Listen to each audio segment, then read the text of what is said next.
Hey guys, welcome back to our channel. जैसा कि आप सबको पता है कि हम यहाँ पे करते हैं तैयारी सभी राज्यों के टीटी प्रश्न पत्रों की, और फिलहाल यहाँ पे तैयारी चल रही है डीएड बीटीसी के नेक्स्ट लेवल, यानी कि हम बात कर रहे हैं सीटेट की और उसी के साथ अदर स्टेट टीटी की, which is crucial for your exams. तो चलिए बिना देर किए हुए शुरू करते हैं आज का वीडियो और बात करते हैं इस वीडियो में हम गणित के पैडागोजी के क्वेश्चन आंसर्स की।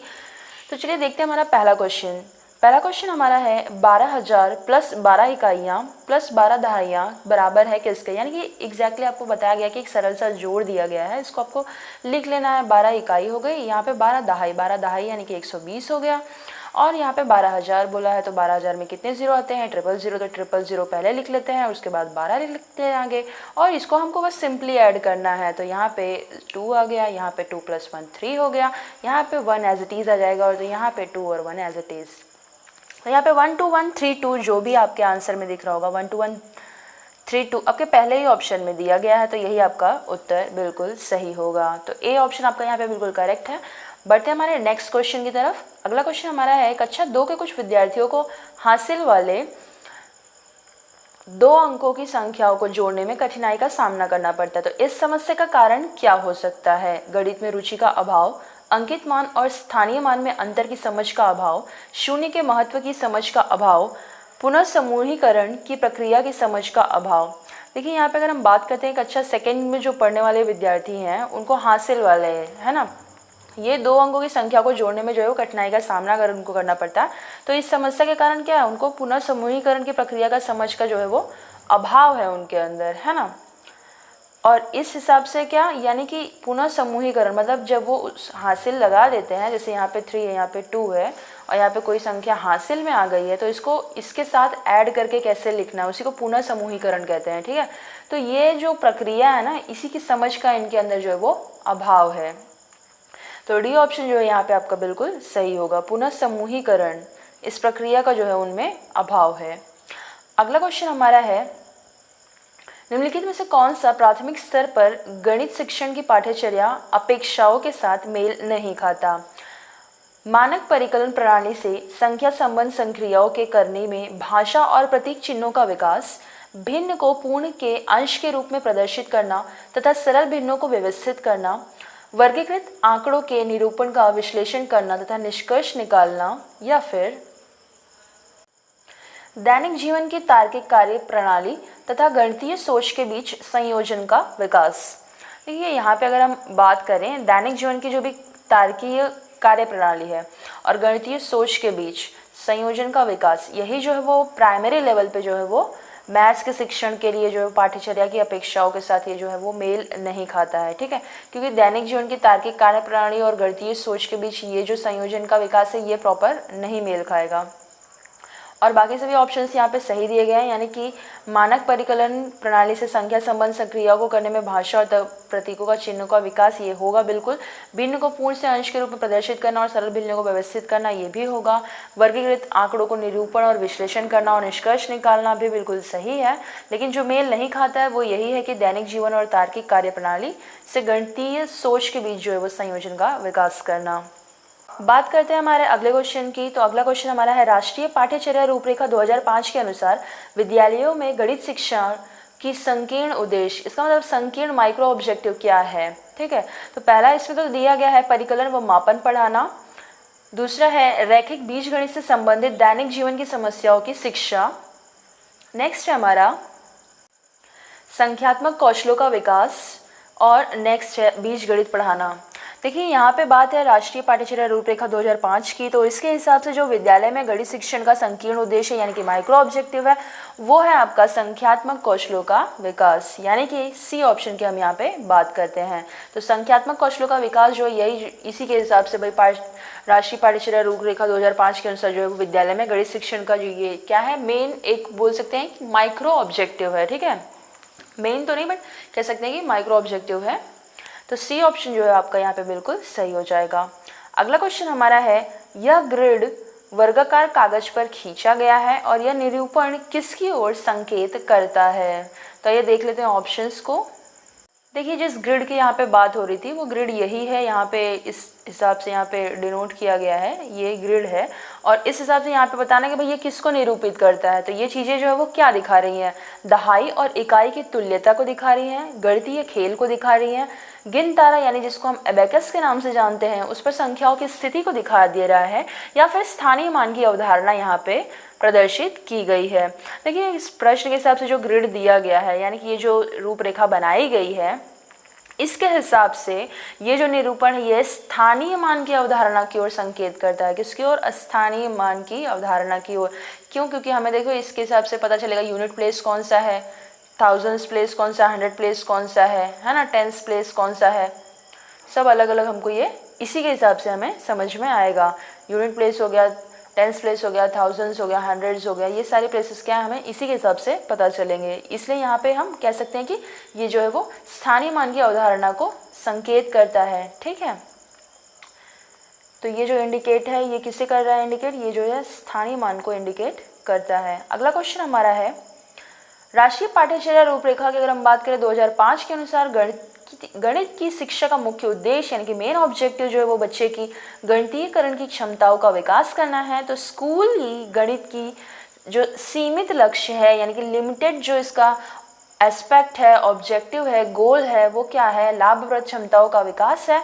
तो इस हिसाब से हमको यहाँ पे बताना है कि भाई कौन सा जो है वो प्रॉपर दिया गया है। तो वर्गमूल और घनमूल निकालने सहित सभी संख्याओं की संक्रियाओं को प्रभावी निष्पादन की, या फिर स्वतंत्र रूप से ज्यामितीय प्रमेयों का निरूपण करना और उनका सत्यापन करना, या फिर शब्द समस्याओं को रेखीय समीकरण में अनुदित करने की, या फिर पूर्व धारणाओं को उनके तार्किक निष्कर्ष का अनुशीलन करने और अमूर्तन का संचालन करने के लिए गणितीय रूप से चिंतन और तर्क के बच्चे के संसाधनों का विकास करने। देखिए, बड़े हाईफाई वर्ड्स इसमें लिखे थे, तो फिर चलिए देखते हैं यहाँ पे बात एग्जैक्टली की जा रही है गणितीयकरण से। तो बच्चों की जो पूर्व अवधारणाएं हैं यानी कि पहले से जो उनकी अवधारणाएं बनी पड़ी हैं वो पूर्व अवधारणाओं को उनके तार्किक निष्कर्ष का जो अनुशीलन करना, यानी देखिए सबसे बड़ा वाला ही आपका जो है एकदम एप्रोप्रिएट है, पूर्व अवधारणा को उनके तार्किक निष्कर्ष का अनुशीलन करना और उन्हें जो है वो एब्स्ट्रैक्ट थिंकिंग का संचालन करने के लिए, अमूर्तन का संचालन करने के लिए गणितीय रूप से चिंतन यानी कि थिंकिंग और तर्क यानी कि फैक्ट्स के बेस पे जो है बच्चे को संसाधन का विकास करने के लिए संकेत करता है। ठीक है, तो यहाँ पे आपका जो डी ऑप्शन है ये सही होगा।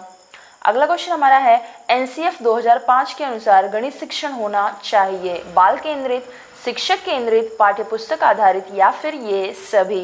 देखिए, एनसीएफ 2005 की जहाँ पे हम बात करते हैं तो एनसीएफ 2005 के अनुसार गणित शिक्षण जो है वो बाल केंद्रित होना चाहिए। देखिए, कोई भी शिक्षण हो बाल केंद्रित ही होगा, ये सिंपल सा लॉजिक है, इसमें कोई हार्ड एंड फास्ट रूल नहीं होने। हम सबको पता है कि चाइल्ड सेंटर्ड एजुकेशन है, चाहे वो पर्यावरण हो गया, चाहे वो गणित हो गया, चाहे साइकोलॉजी हो गया, चाहे मैथ्स हो गया, चाहे कुछ भी हो गया, भाई सबको हमको चाइल्ड सेंटर्ड लेके चलना है। तो यहाँ पे हम बात करते हैं चाइल्ड सेंटर्डनेस की, तो ये जो है बाल केंद्रित होना चाहिए। ठीक है, तो ए ऑप्शन आपका यहाँ पे बिल्कुल करेक्ट है। अगला क्वेश्चन हमारा है, अमूर्तता और विशिष्टीकरण एवं व्यापीकरण किस विषय की समझ बढ़ाने के लिए उपयोग में किया जाता है? हिंदी, विज्ञान, सामाजिक विज्ञान या फिर गणित।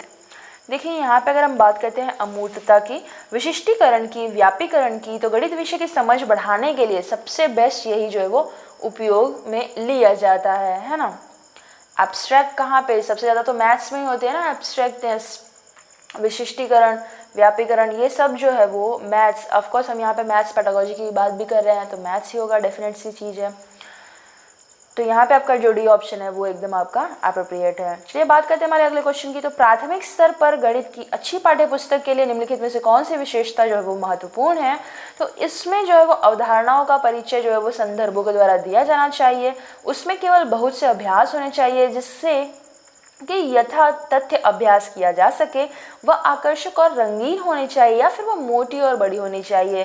देखिए, हम सबको पता है कि बुक्स जो है वो प्राइमरी लेवल पे गणित की अगर अच्छी पाठ्यपुस्तक की अगर हम बात करते हैं तो इसमें जो अवधारणाएं दी है, उनके जो परिचय दिए हैं संदर्भों के साथ, इसे दिया जाना चाहिए और जिससे विद्यार्थियों को अवधारणा की संकल्पना समझ में आए, तभी जो है वो विद्यार्थी है परिकलन का अभ्यास जो है वो कर सकेगा। तो यानी हम बात करें यहाँ पे ए ऑप्शन की, उसमें से अवधारणा का परिचय देना, संदर्भों के द्वारा जो है उन्हें इंडिकेट करना या फिर उसके थ्रू जो है उन्हें बताना। तो यहाँ पे जो ए ऑप्शन है यही आपका एकदम करेक्ट है, ना कि सिर्फ उसमें बहुत सारे एक्सरसाइजेस दिए रहेंगे तो फिर उनको ये चीज़ें जो है वो स्कूल से भी मिल जाएंगी, उनके ट्यूशन टीचर्स भी दे देंगे। मेनली हमको गोल क्या है, मेन हमको उन चीज़ों को जो है वो समझाना।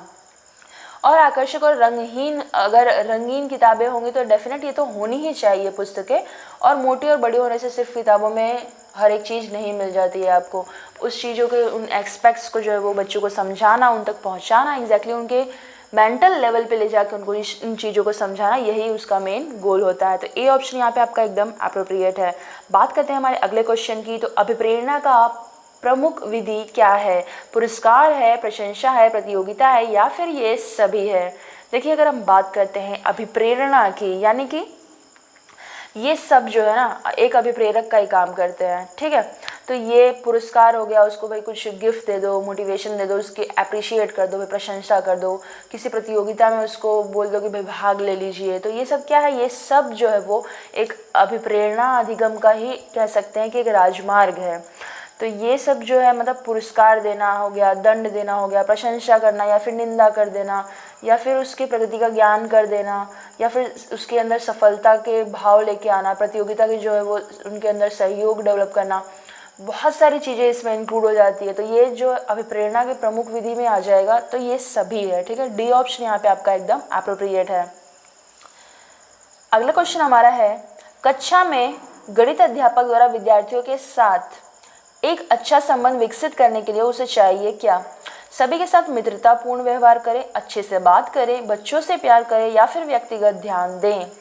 देखिए, आंसर बताने से पहले आपको बता दें कि अभी तक अगर आपने चैनल को सब्सक्राइब नहीं किया है तो इसे सब्सक्राइब कर लें, बेल आइकन को प्रेस कर लें और नोटिफिकेशन पे क्लिक कर लें। और आइए बात करते हैं हमारे आंसर की। तो यहाँ पे देखिए आपका सबसे अप्रोप्रिएट आंसर है कि एक बच्चे को क्या चाहिए, हर एक जो बच्चा है उसको चाहिए कि वो अच्छे से लर्न कर पाए, और इसलिए हमको क्या करना पड़ेगा, एज ए टीचर आपको क्या करना है, प्रत्येक बच्चे पे ध्यान देना है। भाई ये नहीं कि क्लास में आए, होमवर्क कराए और चल दिए, तो हमको जो है वो व्यक्तिगत ध्यान देना है बच्चे पे, ठीक है। तो यहाँ पे कक्षा में जो गणित का अध्यापक है, इसके द्वारा जो स्टूडेंट्स है उसके साथ एक अच्छा संबंध अगर विकसित करना है उसे, तो उससे जो है वो प्रत्येक स्टूडेंट पे, यानी कि ईच एंड एवरी स्टूडेंट के ऊपर जो है वो व्यक्तिगत ध्यान, पर्सनल अटेंशन सीख करना होगा उसे। तो व्यक्तिगत ध्यान देने की आवश्यकता है वहाँ पे एक अच्छे मैथ्स के टीचर को, या फिर कह सकते हैं किसी भी सब्जेक्ट टीचर के लिए। तो डी ऑप्शन आपका यहाँ पे बिल्कुल अप्रोप्रिएट है, सही है। तो आज की वीडियो में गाइस बस इतना ही, मिलते हैं अपने अगले वीडियो में, तब तक के लिए जय हिंद।